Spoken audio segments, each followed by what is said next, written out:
हम विश्वास रखते हैं? क्या ये दूसरे धर्मों से इस प्रकार का सर्टिफिकेट मांगेंगे कि आपका 5 साल हुआ या नहीं हुआ? ये सिर्फ इसी बिल में क्यों? ये संविधान के विरोध में नहीं है? ये आर्टिकल 26 के विरोध में नहीं है? सरकार क्यों धर्म के इस मामले में दखलंदाजी कर रही है कि आप इस धर्म का आप विश्वास करते हो कि नहीं हो, उसका पहले मुझे सर्टिफिकेट दो? ये किस प्रकार का न्याय बना रहे हैं? ये किस प्रकार का कानून हम बना रहे हैं? 3R1 क्या कहता है सर? इनका 3R1 जो आज इन्होंने हटा ही दिया है,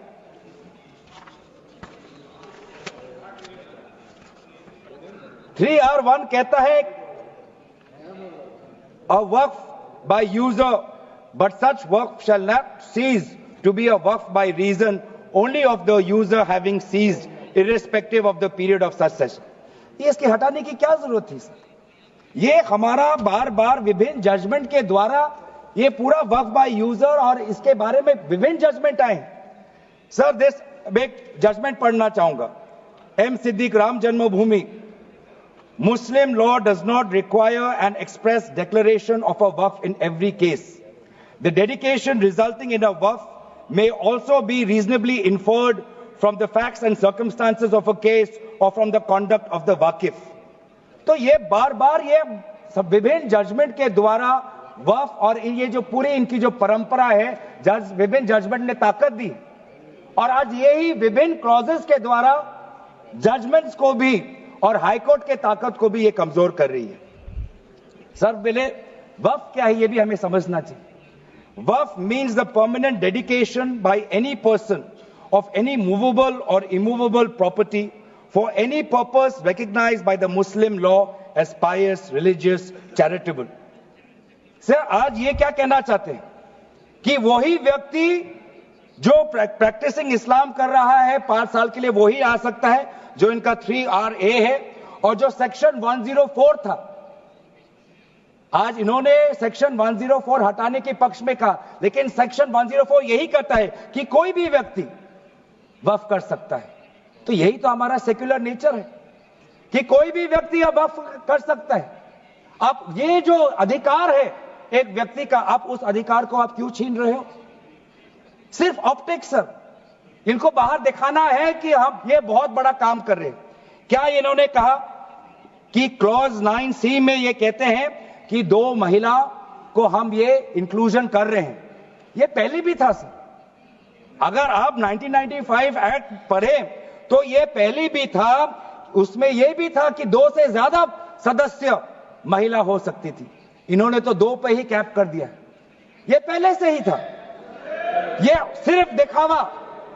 और इनका 3R4 में जो ये विशेष रूप से विडो, डिवोर्स वुमन और ऑर्फन की बात करते हैं, ये पहले भी था सर। ये पहले भी जो 3R है जिसमें वेलफेयर की उल्लेख है, उस वेलफेयर एंड अदर पर्पसेस में window, divorce woman and orphan पहले से ही उसमें समा जाता है।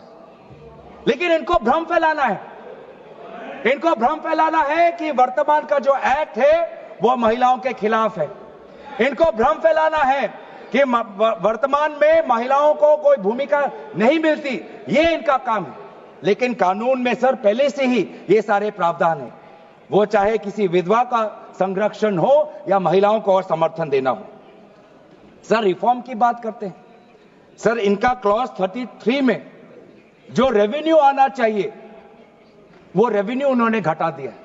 पहले 7% का एक रेवेन्यू फॉर वक्फ बोर्ड आता था, आज इन्होंने 5% कर दिया, गिरा दिया। क्यों गिराया?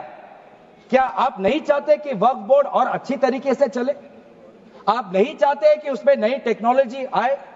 अगर कहीं खामियां हुई भी है, माना कि कोई भी कानून इस देश का, कोई भी कानून परफेक्ट नहीं है, कोई भी कानून परफेक्ट नहीं है, माना कहीं कहीं प्रदेशों में खामियां हैं, वो चाहे केरल में हो, आंध्रा में हो, कर्नाटक में हो, पंजाब में हो, दिल्ली में हो। लेकिन सर आप चाहते हैं कि वो वक्फ बोर्ड, वक्फ ट्राइब्यूनल और अच्छी तरीके से चले, और ये चाहते हैं कि वक्फ बोर्ड वो और कमजोर हो, और इसीलिए जो रेवेन्यू वाला क्लॉज है 7% से 5% इन्होंने घटा दिया।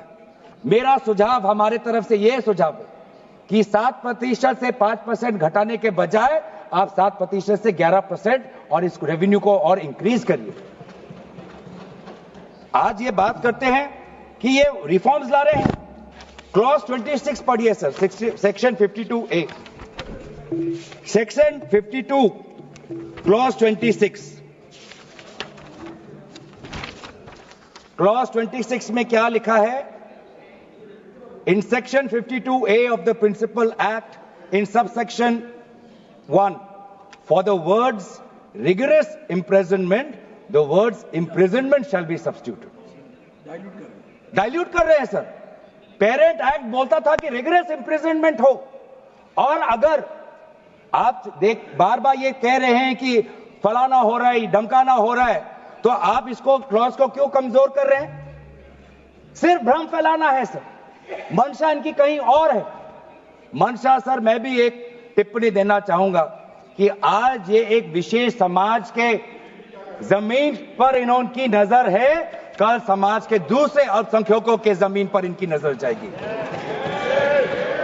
आज ये बिल सिर्फ एक विशेष समुदाय के जमीन पर इनकी नजर है, कल दूसरे समुदायों के जमीन पर इनकी नजर जाएगी। बार बार ये बिल सर, इतना संशोधन की जरूरत है। ये मैं नहीं कहता कि संशोधन की जरूरत नहीं है। मंत्री महोदय ने बार बार इसका जिक्र किया कि ये बिल कितनी बार इसका संशोधन हुआ। इसकी शुरुआत आप जहां से भी पकड़े, आप 1810, 1817, उसके बाद 1954, 1984, 1995, सच्चर कमेटी, रहमान कमेटी 2003। संशोधन चाहिए सर। मैं नहीं कहता कि हम संशोधन के विपक्ष में नहीं, लेकिन संशोधन इस प्रकार का हो जिससे बिल का रूपायन, जिससे बिल और ताकतवर बने। और इन्होंने ऐसे संशोधन लाए हैं जिससे बिल से इस देश में और यहां पे समस्या बढ़ेगी, और मसले बढ़ेंगे, और लिटिगेशन होगा। सर ये इनका क्लॉज 40A पढ़िए सर। इनका clause 40A, section 107, on and from the commencement of the Waqf Amendment Act 2025, the Limitation Act 1963 shall apply to any proceedings. Sir, इससे पहले आप जितने बार भी आप इतिहास में जाए, हर बार, क्योंकि ये वक्फ, ये जो प्रक्रिया है, जब से हमारे देश में इस्लाम आया तब से ये प्रक्रिया चल रही है। बहुत से ऐसे कब्रिस्तान हैं जहां पे कोई पेपर्स नहीं है, कागज नहीं है, लेकिन जजमेंट है, जजमेंट इनके पक्ष में है। और आज बार बार हमने कहा है कि लिमिटेशन एक्ट इसको बढ़ाया जाए, क्योंकि ये प्रैक्टिकल एक समस्या है। लेकिन आज ये नहीं चाहते। क्यों? क्योंकि ये चाहते हैं कि अलग अलग देश के अलग अलग कोने में यहां केस लगे, वहां केस लगे, यहां केस लगे। तो जो भी हमारे यहां पे एक भाईचारा का एक वातावरण है, उस भाईचारे के वातावरण को ये तोड़ना चाहते हैं। ये इनकी राजनीतिक उद्देश्य है। सर ये बात करते हैं कि किस तरीके से ये इन्होंने बोर्ड का डाइल्यूशन किया है। क्लॉज 44, क्लॉज 44 कहता है कि ये जो सेक्शन 110 है वो पूरी तरीके से हटा दिया है। सेक्शन 110 क्या है? Section 110 sir, powers to make regulations by the board, ये पूरा हटाना चाहते हैं। उसमें क्या लिखा है पेरेंट एक्ट में? The board may with the previous sanction of the state government, मतलब राज्य सरकार की अनुमति के द्वारा बोर्ड कुछ नियम बना सकते हैं। इन्होंने पूरा वो हटाना की कोशिश कर रहे। क्लॉजेस F और G ये हटाने की कोशिश कर रहे। राज्य सरकार की पावर्स या ये कम करने की कोशिश कर रहे। आप क्लॉज 43 पढ़िए, इसका सेक्शन 109, जिसमें क्लॉज 1A और क्लॉज 4 ओमिट करता है। सेक्शन 109 क्या है? सेक्शन 109 है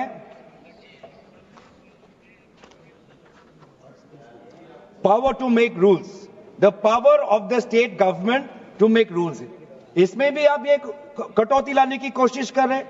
क्लॉज 1A, क्लॉज 1A क्या कहता है? Other particulars which the report of the survey commissioner में कंटेन अंडर क्लॉज F। इसमें स्टेट गवर्नमेंट सर्वे कमिश्नर के पक्ष में कुछ नियम बना सकता है, वो पावर आप हटा रहे हैं। Clause 4, the manner of election of members of the board by means of a single vote, अब ये हटा रहे हैं। इलेक्शन की प्रक्रिया आप हटाना चाहते हैं और आप रिफॉर्म की बात करते हैं। सर आप ये देखिए 83(9) आज बार बार ये एक भ्रम फैलाया जा रहा है कि हाईकोर्ट का कोई भूमिका नहीं है। एक भ्रम फैलाया जा रहा है कि जो वक्फ का जो ये एक ट्राइब्यूनल का जो ऑर्डर आता है वही है, उसके बाद हाईकोर्ट पावरलेस है। ऐसी बात नहीं है। आप पेरेंट एक्ट पढ़िए। आप पेरेंट एक्ट में अगर सेक्शन 83 पढ़ेंगे, पेरेंट एक्ट में सेक्शन 83(9) उसके बाद क्या लिखा गया है? provided that a high court may on its own motion or on the application of the board or any person aggrieved call for and examine the records relating to any dispute and may confirm or reverse the decision. ये power high court में parent act में है ही 2013 के संशोधन के बाद। तो क्यों बार बार आप ऐसा एक भ्रम फैला रहे हैं कि हाईकोर्ट का कोई रोल नहीं है? अगर कहीं अन्याय हुआ है, अगर कहीं अन्याय हुआ है, चाहे दक्षिण में हो, उत्तर में हो, उत्तर पूर्वांचल में हो, पश्चिम में हो, तो सेंट्रल गवर्नमेंट के पास वो पावर्स हैं। सेंट्रल गवर्नमेंट के पास under section 97 of the parent act आपके पास पावर है कि कहीं अगर नाइंसाफी हो तो आपके पास सेक्शन 97 के द्वारा आप स्टेट बोर्ड को आप डायरेक्शन दे सकते हो। मैं पढ़ूं 97।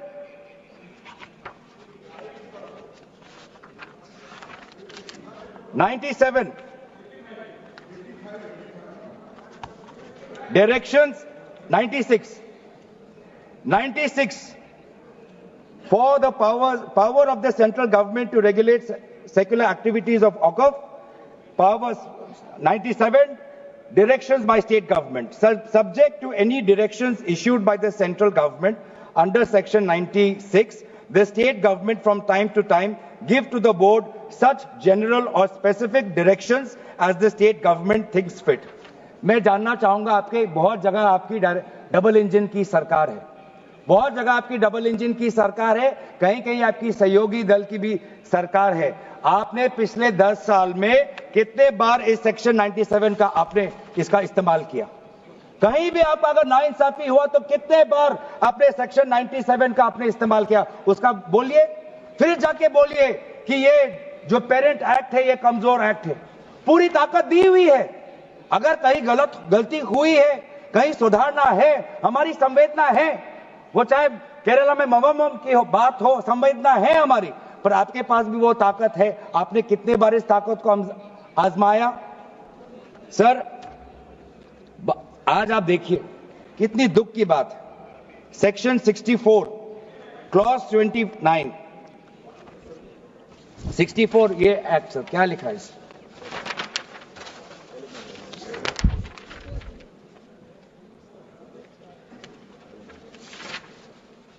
इसमें क्या लिखा है? न्यू एक्ट में section clause number 29L, clause number 29L में लिखा है कि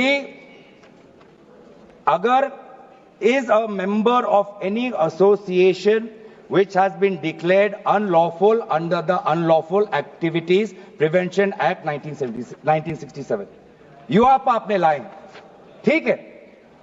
आप कहीं रिग्रेस प्रेजेंटमेंट को उसको सिंप्लीफाई करके प्रेजेंटमेंट लाना चाहते हैं और कहीं आप यूआपा का संशोधन लाना चाहते हैं। आपका हक है। आप बस हमें इतना बताएं कि और कौन से स्टेट बोर्ड या और कौन से धार्मिक बोर्ड में आपने ये यूआपा का प्रोविजन आप लाने वाले हैं, या सिर्फ ये इसी बिल में है, या सिर्फ इसी बिल में है, या दूसरे में भी जो चैरिटेबल एक्ट्स हैं विभिन्न धर्मों के, विभिन्न स्टेट्स के, क्या उसमें भी यूआपा एक्ट आएगा या सिर्फ इसमें? क्या संदेश देना चाहते हैं? किस कौम को आप भ्रमित करना चाहते हैं? बार बार उस कौम को जिसने भारत की स्वतंत्रता की लड़ाई लड़ी है, उस कौम को जिसने 1857 में उन्होंने मंगल पांडे के साथ उन्होंने अपनी शहादत दी, आप उस कौम पर आप दाग लगाना चाहते हैं जिसमें लगभग 2 लाख उलेमा शहीद हुए, आप उस कौम पर दाग लगाना चाहते हैं जिन्होंने भारत छोड़ो आंदोलन में हमारा साथ दिया, आप उस कौम पर आप दाग लगाना चाहते हैं जिन्होंने 6 अप्रैल 1930 में दांडी मार्च का सपोर्ट किया, आप उस कौम पर आप दाग लगाना चाहते हैं। जिन्होंने 1926 में ब्रिटिश के डिवाइड एंड रूल को खंडन किया, आप उस कौम पर आप दाग लगाना चाहते हैं। जिन्होंने मौलाना हुसैन अहमद मदानी ने 1924 में कंप्लीट इंडिपेंडेंस की मांग की,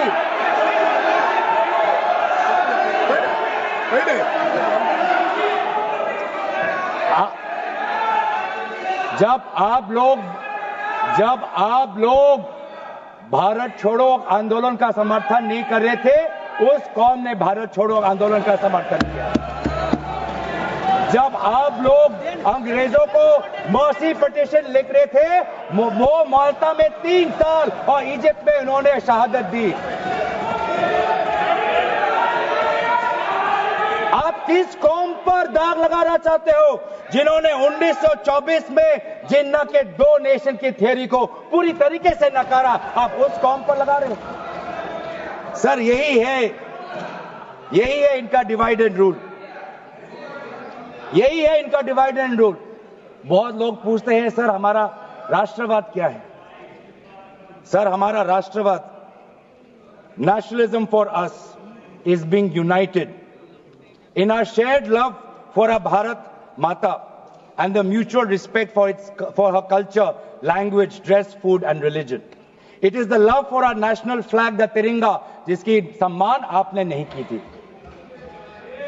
It is the sacrifice of the Indian freedom movement, जिसमें आपने भाग नहीं लिया.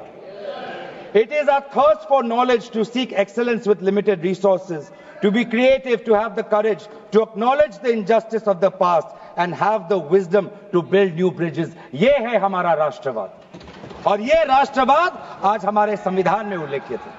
तो सर बार बार